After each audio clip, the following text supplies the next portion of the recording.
水戸産の料理から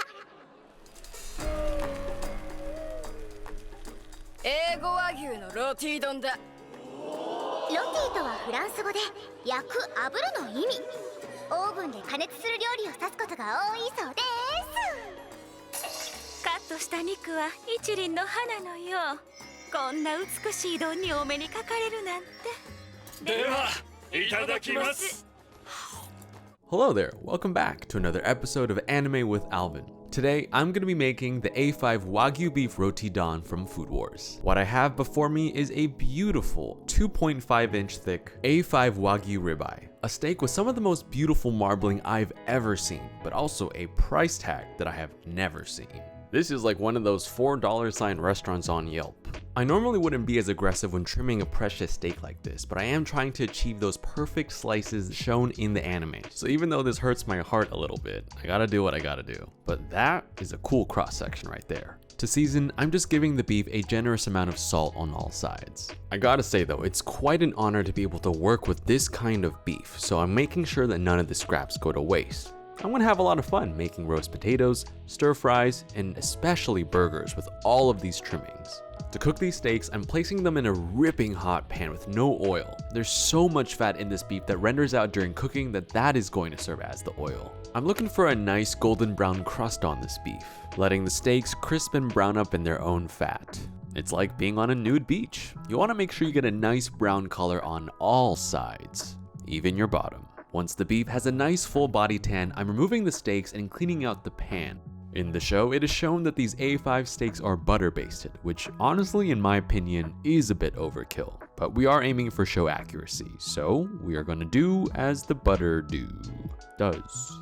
This is butter basting, a technique commonly seen in restaurants and YouTube videos. Hot butter is spooned continuously over the tops of the steaks again and again and again, often in slow motion to visually enhance the sexual appeal of cooking. And boy, it does work, I'll tell you what. In the show, one of the characters is seen to be touching a meat thermometer to the bottom lip, accurately reading the internal temperature of the beef as 65 degrees Celsius, which is around 150 degrees Fahrenheit.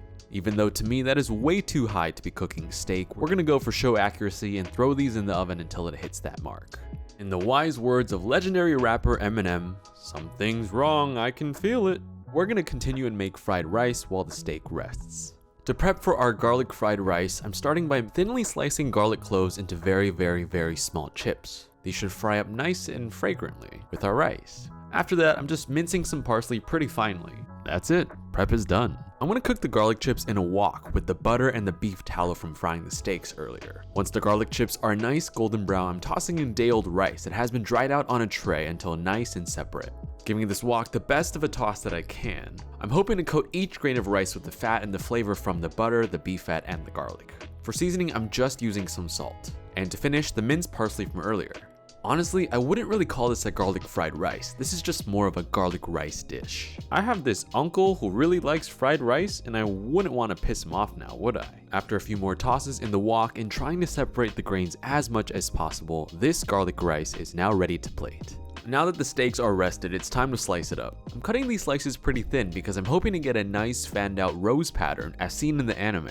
And while cutting this, my intuition from before was correct. This is a little overcooked for my taste. It is probably on the medium well side, which is a crime for this kind of beef. That being said, it does look pretty good though.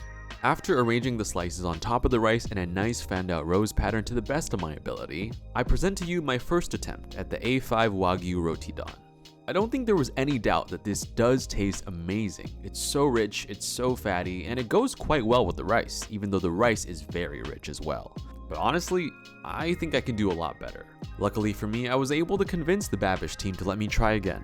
So we're gonna run it back. What I have here is an A5 Miyazaki Wagyu ribeye, which is even better than the first one. The marbling looks like snow. After cutting this into sizable strips and trimming off the excess scraps, which I will be taking home, I'm cooking the steak this time to a nice medium rare, about 120 degrees Fahrenheit, and searing it only in its own fat in the pan, no oven. This is how I'd personally cook it if I were making this for my friends. Those would be some lucky friends. And after slicing and carefully admiring and plating the ribeye, I present to you attempt number 2 of the A5 Wagyu Roti Don, complete with a little rows of beef right on top. I was very pleased with the plating of this one, so I decided to take it out into the sunlight and watch this beautiful bowl of beef glisten like jewels in the palm of my hand. Man, that's nice. A quick deposit to the memory bank and it's time to eat. This is rich, almost too rich. Honestly, I think Wagyu can be a bit overrated sometimes, especially when it's served so vulnerably. I wish there was something acidic or refreshing to help with the fattiness, but it's a good thing I'm not the only one here.